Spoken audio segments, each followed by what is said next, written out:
الحمد لله وكفى وسلام على عباده الذين اصطفى أما بعد فأعوذ بالله من الشيطان الرجيم بسم الله الرحمن الرحيم لله ما في السماوات وما في الأرض وإن تبدوا ما في أنفسكم أو تخفوه يحاسبكم به الله فيغفر لمن يشاء ويعذب من يشاء الله على كل شيء قدير. وقال النبي صلى الله عليه وسلم لو أن أهل السماوات والأرض اجتمعوا لينفعوك لا ينفعون إلا أن يشاء الله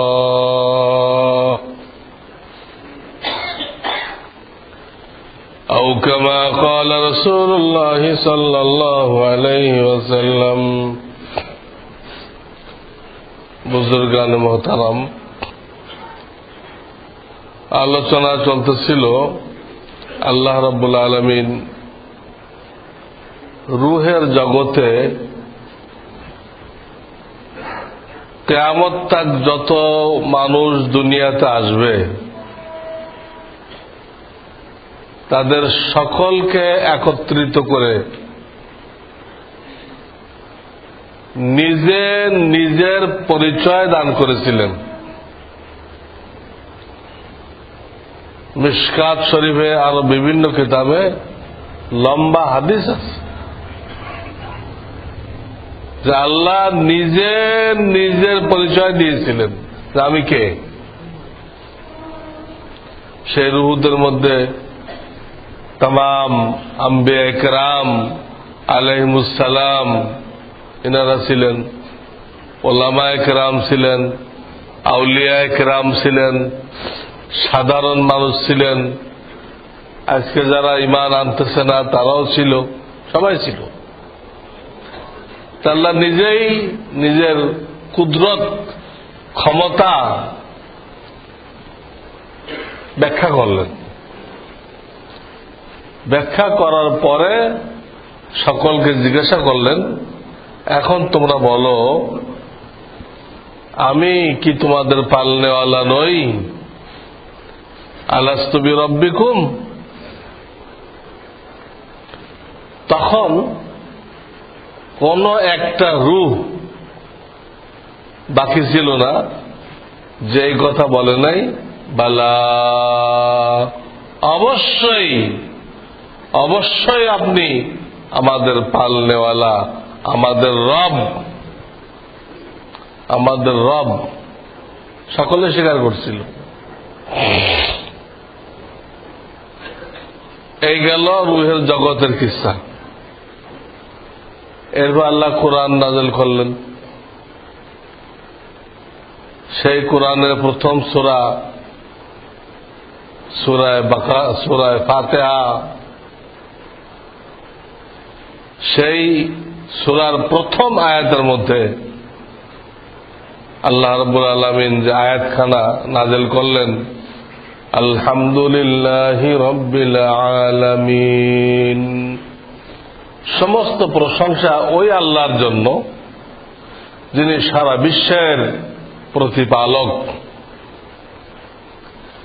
সামনে আল্লাহর আরো সিফাত, আরো গুণাবলী বলা হয়েছে, যেমন আর রহমানির রহিম, তিনি রহমান, তিনি রহিম। মালিক ইয়াউমিদ্দিন, তিনি বিচার দিবসের মালিক। অনেক সিফাত আনা হয়েছে, কিন্তু আল্লাহর নিজ নামের সাথে সর্বপ্রথম যে সিফাতটা আনা হয়েছে সেটা রব। আলহামদুলিল্লাহি রব। সমস্ত সিফাতের আগে যে এটা আনা হলো, এর একটা তাৎপর্য আছে। এটা সবচেয়ে গুরুত্বপূর্ণ বিষয়। এটা যদি বান্দার হাল হয়ে যায় তো অন্যগুলো আসানের সাথে হল হয়ে যাবে, সহজ। আর এইখানে যদি তার প্যাস লেগে যায়, সে হল করতে ব্যর্থ হয়, তার জীবনের 16 আনা মিছে। 16 আনা মিছে একে বলে। আমরা মনে করি মূর্খদের জীবন, এটা হলো 16 আনা মিছে। এটা গলত কথা। যত বড় ডিগ্রিধারী হোক, তাদের রব হল না হয়ে থাকে। হলের এই অর্থ না যে আমি জিজ্ঞেস করলাম উনি ফট করে বলে দেন না রব তো আল্লাহ। হলের এই অর্থ না।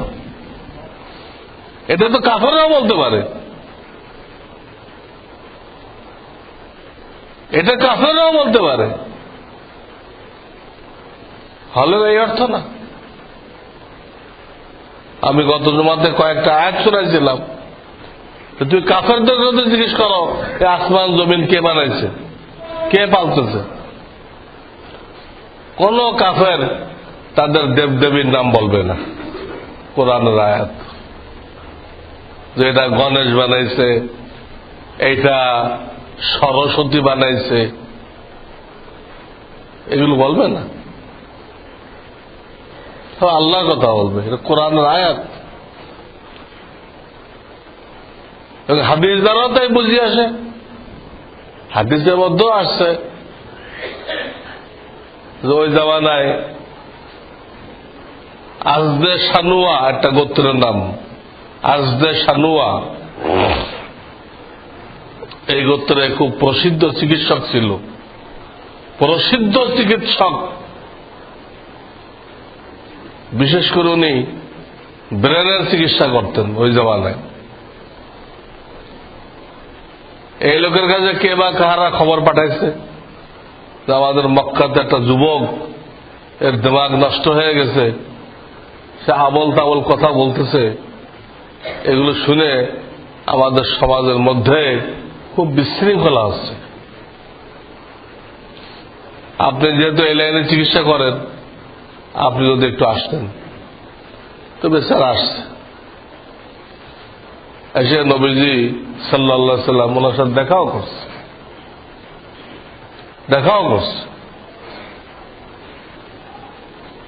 দেখা করার পরে সে প্রস্তাবও দিছে, বেটা তোমার সমস্যা বলো,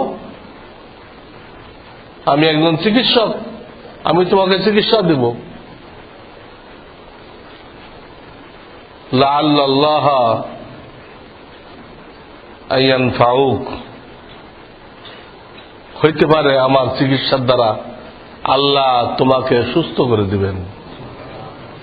এই লোক কিন্তু কাফের। এটা মুসলিম শরীফের হাদিস।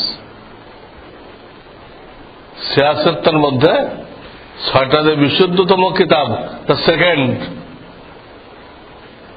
বুখারী শরীফের পরে এই কিতাব। এই কাফের বলতেছে তোমার সমস্যা বলো, আমি চিকিৎসা দিব, হয়তো আল্লাহ আমার এই চিকিৎসার দ্বারা তোমাকে সুস্থ করে দিবেন। কারণ আমি এইরকম অনেক রোগীর চিকিৎসা করেছি, তারাও সুস্থ হয়ে গেছে। পরে ঘটনা লম্বা।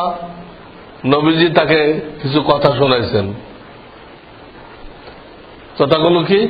আলহামদুলিল্লাহি নাহমাদুহু ওয়া নাস্তাঈনুহু ওয়া নাস্তাগফিরুহু ওয়া নু'মিনু বিহি ওয়া নাতাওয়াক্কালু আলাইহি ওয়া নাউযু বিল্লাহি মিন শুরুরি আনফুসিনা ওয়া মিন সাইয়্যাতি আমালিনা।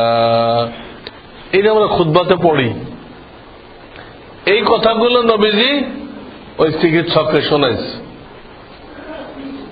তখন সে বলছে, আমি দুনিয়াতে অনেক বড় বড় ব্যক্তির কথা শুনেছি, কবিদের কথা শুনেছি,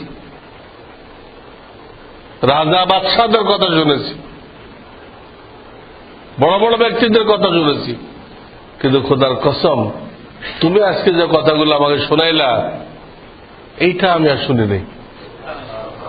এইরকম কথা আমি জীবনেও শুনি নাই। সে আবারও শুনতে চাইল। নবীজি সাল্লাল্লাহু আলাইহি ওয়াসাল্লাম আবার শোনাই দিলেন। তখন সে চিকিৎসার কি করবে?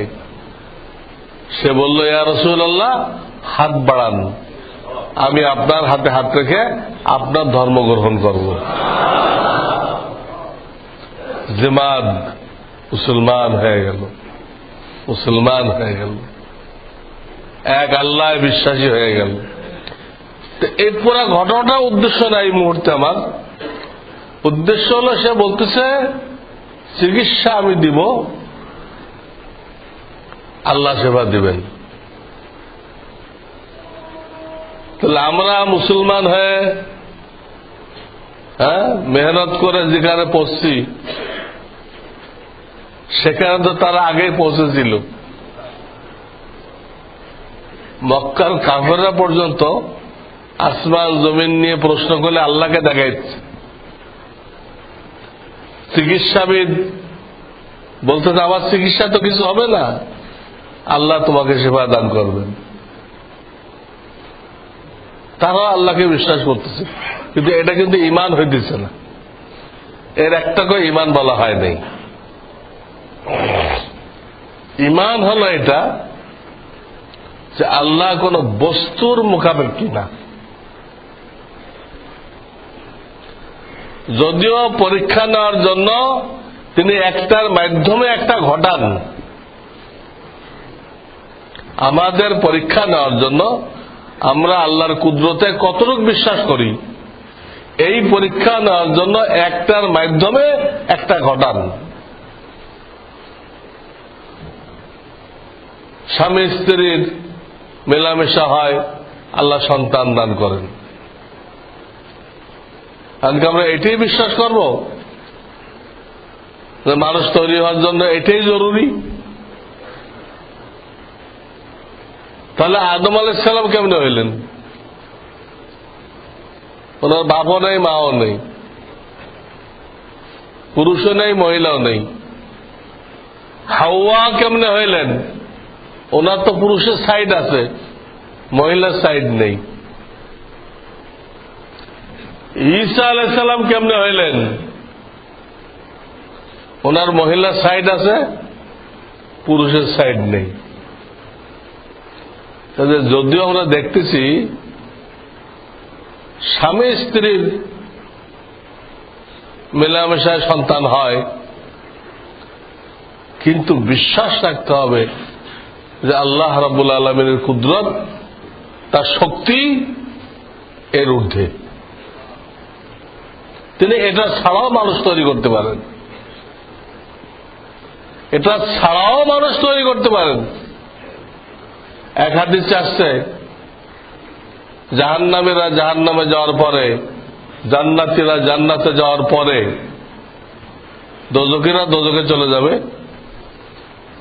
তখনও দোজখ চিৎকার করতে থাকবে, হাল মিন মাজিদ, আর লোকজন নেই, আমার পেট তো ভরে নাই, হাল মিন মাজিদ।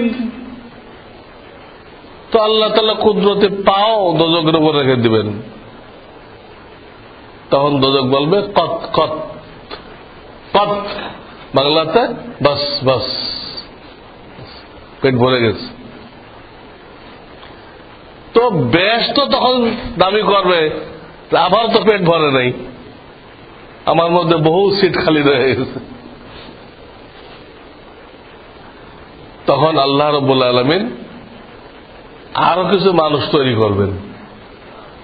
ওখানে কোনো কুদরতি পাওয়া রাখবেন না, মানুষ তৈরি করবেন, তাদেরকে ওই বেহেশত দান করবেন। তো ওই লোকগুলোর বাপও নেই, মাও নেই।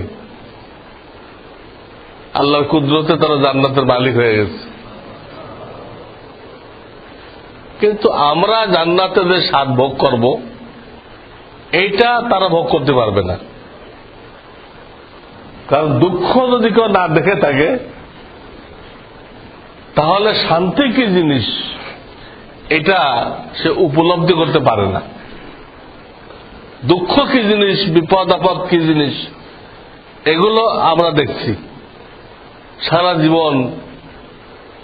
এই নিয়ামত আসতেছে, এই বিপদ আসতেছে, এই বাপ মরে গেছে, এই মা মরে গেছে, এই অমুক মরে গেছে, এগুলো আমাদের জীবনে ঘটতে আছে। এই অ্যাক্সিডেন্ট হয়েছে, এই হয়েছে, সেই হয়েছে, এই ভূমিকম্প হয়ে 300 লোক মারা গেছে, এত বিল্ডিং পড়ে গেছে, এগুলো ঘটতে আছে।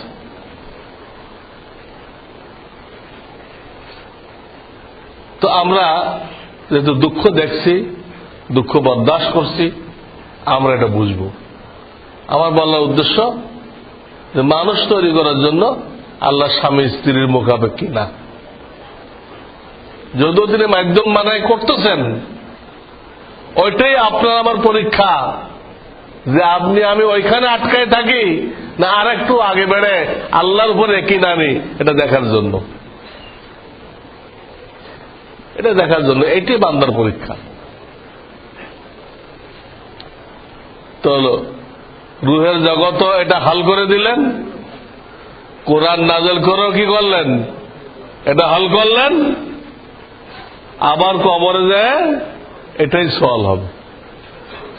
কবরের প্রথম প্রশ্ন এটা, মা রব্বুক, তোমার পালনেওয়ালাকে। পালা মানে কি? আমাদের রিজিক দিচ্ছেন, আমাদেরকে সুস্থ রেখেছেন, আমাদের तमाम প্রয়োজন পূরণ করতেছেন, সবকিছু দিচ্ছেন তিনি, তাকে পালনেওয়ালা বলে। এটা আগে প্রশ্ন করা হবে। যারা দুনিয়াতে সহি ঈমান শেখে নাই, তারা ফেল হয়ে যাবে। আমি একটু আগে বলছি, এখন তো যাকে জিজ্ঞেস করা হবে আল্লাহর কথাই বলবে, তাহলে ফেল কে হবে? কাফেররাও তো আল্লাহর কথা বলে দিছে, ফেল কে করবে? দাওয়াতের লাইনে মেহনত করে এই কথাটা অন্তরের মধ্যে যে বদ্ধমূল করছে, ইমানের দাওয়াত দিলে ইমান মজবুত হয়, নামাজের দাওয়াত দিলে নামাজ মজবুত হয়, কোরআন তেলাওয়াতের দাওয়াত দিলে তার কোরআন তেলাওয়াতের গুরুত্ব বাড়ে।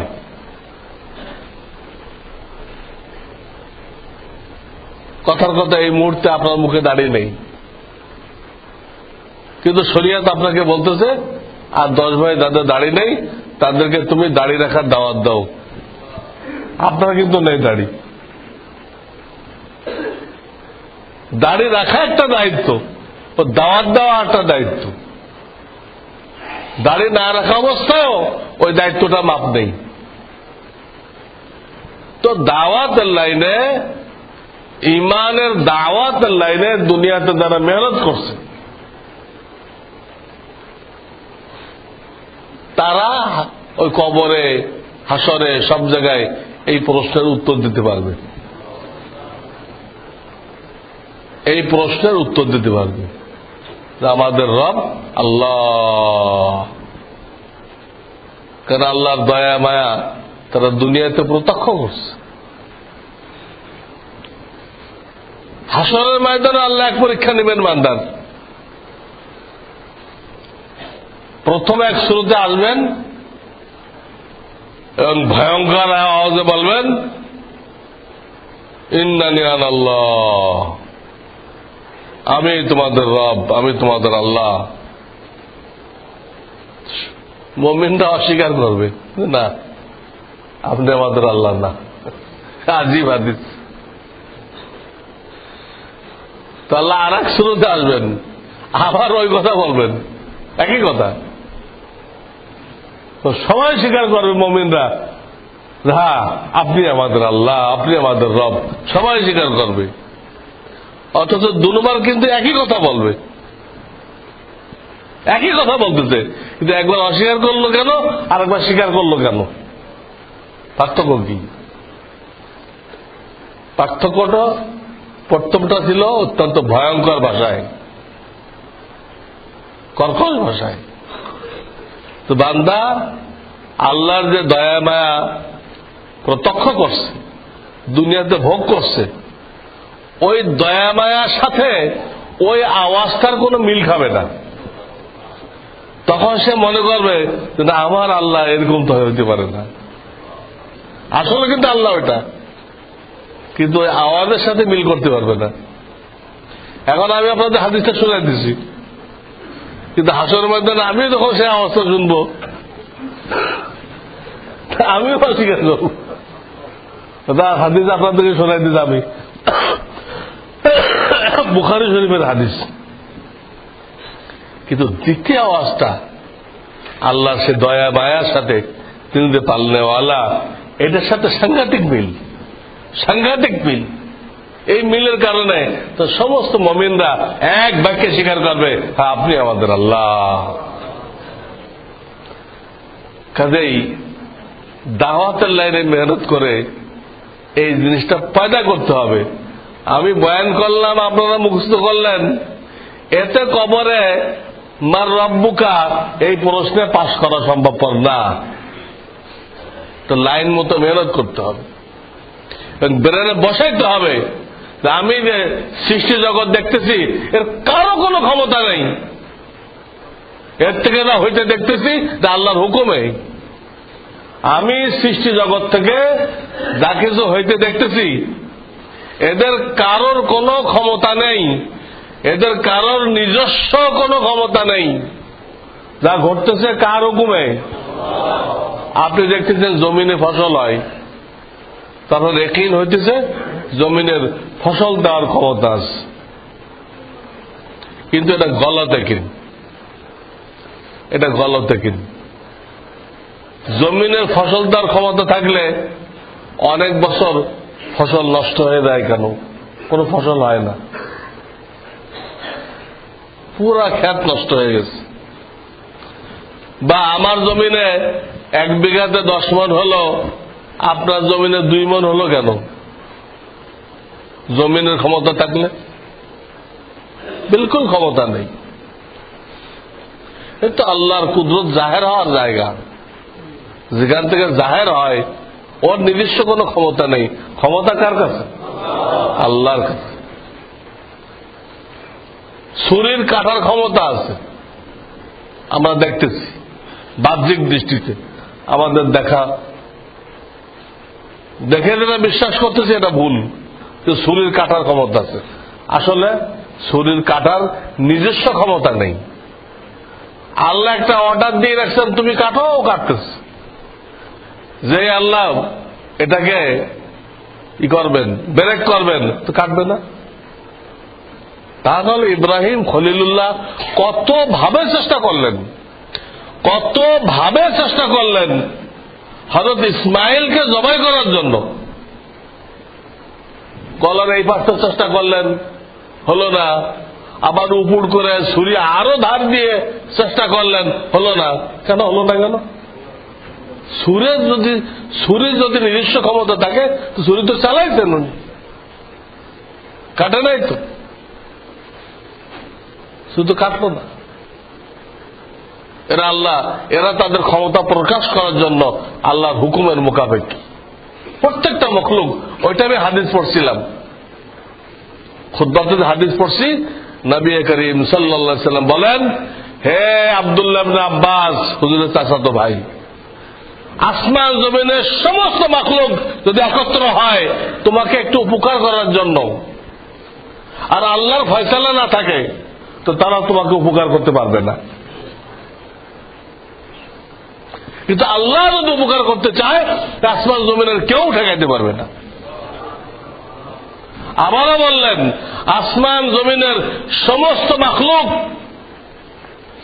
যদি তোমাকে ক্ষতি করতে চায় আর আল্লাহর ফয়সালা না থাকে, আল্লাহ না চায়, তারা তোমাকে ক্ষতি করতে পারবে না। কিন্তু আল্লাহ যদি চায় তো মাখলুক ছাড়াই তোমাকে কি করতে পারেন? ক্ষতি করতে তারে পাওয়ার আছে। এই হলো তাওহীদ, এই হলো রব। এই বিশ্বাস রাখতে হবে। আমরা দেখতেছি পানিতে ডুবায়। কই মুসা আলাইহিস সালাম পার হয়ে গেলেন 12 কবিলা নিয়ে লোহিত সাগরের মধ্যে দিয়ে, পানিতে ডুবাইল না, লোহিত সাগর পার হয়ে গেলেন, ডুবাইল না। আমাদের নবী মুহাম্মদ রাসূলুল্লাহ সাল্লাল্লাহু আলাইহি ওয়াসাল্লামের একজন সাহাবী আলা ইবনুল হাজরামি, দুইজন সাহাবীর কিসসা আছে। সাদ ইবনে আবি ওয়াক্কাস, এনারা দরিয়া পার হয়ে গেলেন। ওই এলাকায় তাদের যুদ্ধ করার জন্য পাঠানো হয়েছিল। দুশমনরা সমস্ত নৌকা জাহাজ সব উধাও করে দিছে, তাতে মুসলমানরা দরিয়া পার না হইতে পারে আর ওখানে যুদ্ধ করতে না পারে। ওনারা আল্লাহর নাম পড়লেন, ইয়া আলিমু ইয়া হালিমু ইয়া আলিয়ু ইয়া আজিম। আল্লাহ 4টে নাম পড়লেন। পরে সেনাপতি যিনি ছিলেন অর্ডার দিলেন, দরিয়ায় নেমে দাও। সবাই দরিয়ায় নেমে গেল। তারা ঘোড়ায় চড়ে দরিয়া পার হয়ে গেল।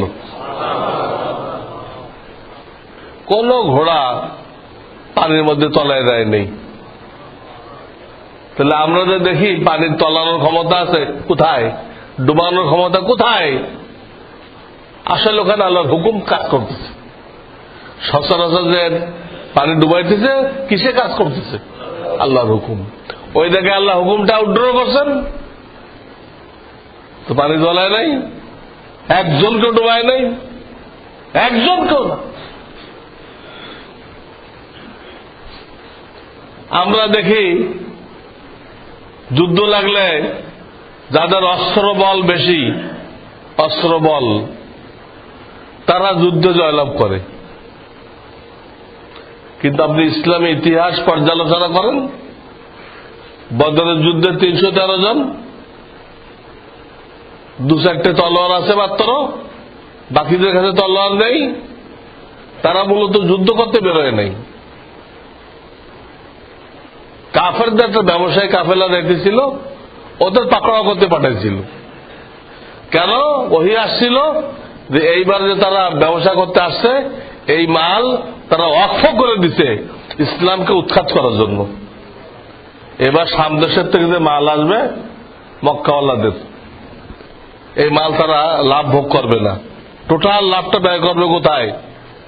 ইসলামকে মিটানোর জন্য। এই জন্য আল্লাহ নবীজিকে বললেন এদেরকে পাকড়াও করেন। কিন্তু তারা এটা বুঝতে পারে আর এক রাস্তাতে চলে গেল, এদিক দিয়ে মুখামুখি হয়ে গেল কাফেরদের সাথে। আবু জাহালের 1000 সুসজ্জিত বাহিনী, প্রত্যেকের কাছে তীর তলোয়ার, প্রত্যেকের কাছে সাওয়ারি। মুসলমানদের কাছে বলতে গেলে কিছুই নেই। কিন্তু যুদ্ধের নকশা কি হলো? নকশা কি হলো? 70 জন কতল হয়ে গেল। আবু জাহাল, আবু লাহাব এরা সব কতল হয়ে গেল। উকবা, উতবা, শাইবা সব কতল হয়ে গেল। আর 70 জন বন্দী হয়ে গেল। বন্দী হয়ে তাদেরকে মদিনায় নিয়ে দেওয়া হলো। এনাদের তো অস্ত্র নেই। তাহলে আমরা যারা দেখি অস্ত্র থাকলে কামিয়াবি হয়, কই অস্ত্র তো নেই, অস্ত্র তো নেই। গজওয়ায়ে মুতা মুসলমান 3000, খ্রিস্টান বাহিনী 2 লাখ। 2 লাখ 2 দিন যুদ্ধ হয়েছে, মুসলমানরা কামিয়াব হয়ে গেছে, 2 লাখের বাহিনী পরাজিত হয়ে গেছে। মনে করবেন এগুলো আগের যুগে হয়েছে, এখন তো হবে না। আফগানিস্তানে রাশিয়া ঢুকছিল, তাদের সব অত্যাধুনিক অস্ত্র, ওখানে কিছু মরা মানুষ, না টাকা পয়সা আছে, না অস্ত্র আছে, না সম্পদ আছে। তারা আল্লাহর নাম নিয়ে মোকাবেলা করল, রাশিয়ান বাহিনী পরাজিত হল। খালি পরাজিত হল না, রাশিয়ার টুকরা টুকরা হয়ে গেল। কয়েকটা মামুলি মুসলমানের হাতে, তাদের কোনো ট্যাঙ্ক নেই, কামান নেই, কোন সাজোয়া বহর নেই, কিছুই নেই। এদের সামনে খালি পরাজিত না, টুকরা টুকরা হয়ে গেল।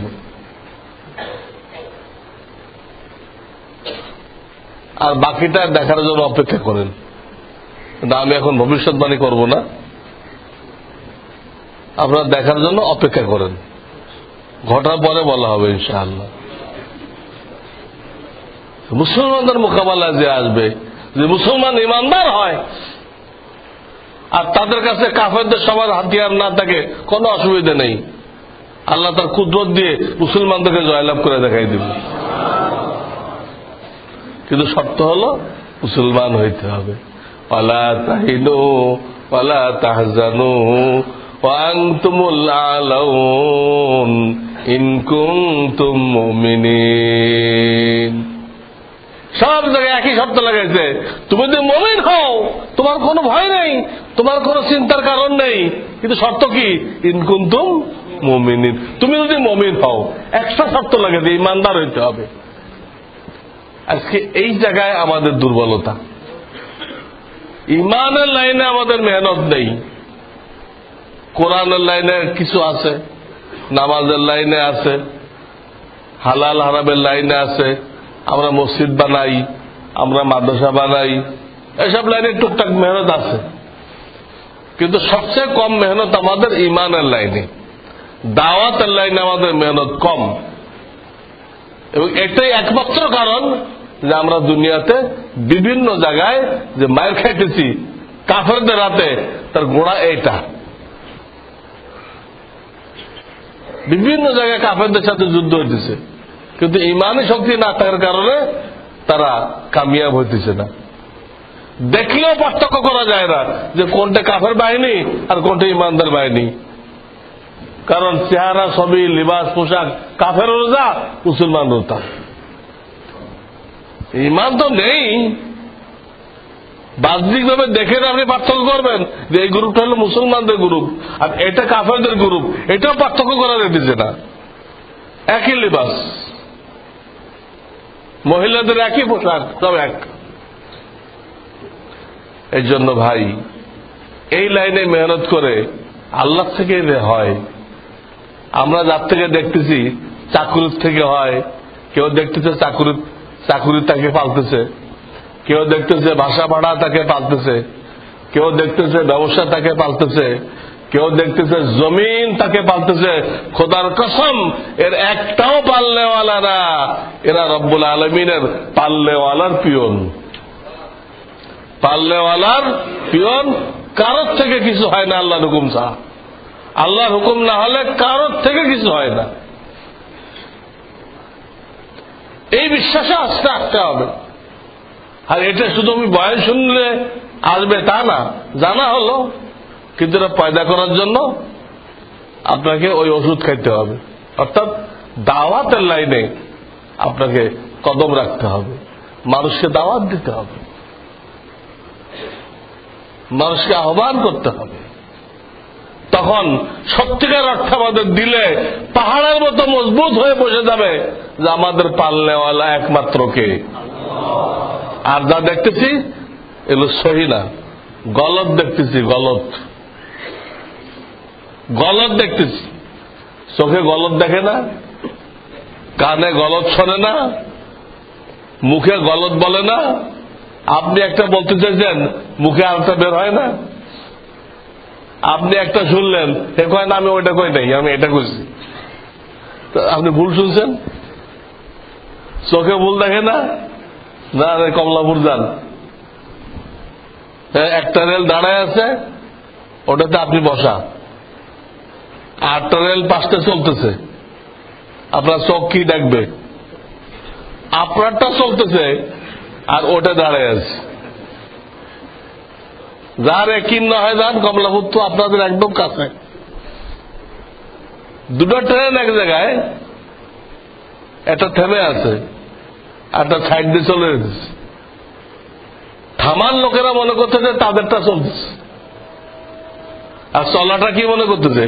অবিকল দেখতেছে, চশমা ছাড়াই দেখতেছে। এরকম এইটা তাদের চোখে কোনো সমস্যা তা না, কম বয়সের লোকেরাও তাই দেখতেছে। তো দেখা যায় চোখে কি করে? ধোকা দেয়, ভুল দেখে, হ্যাঁ, কানেও ভুল শোনে, জমানেও ভুল বলে, ব্রেনে ভুল ডিসিশন নেয়। আসল সহি তো আল্লাহ যেটা বলেছেন, আল্লাহ যেটা বলেছেন ওইটাই সহি। তো আল্লাহ রাব্বুল আলামিন আমাদেরকে নবীজির সিরাত অনুসরণ করে আল্লাহকে রব মাননেওয়ালা হওয়ার তৌফিক দান করেন এবং সেই লাইনে মেহনত করার তৌফিক দান করেন। ওয়া আখিরু দাওয়ানা আনিল হামদুলিল্লাহ।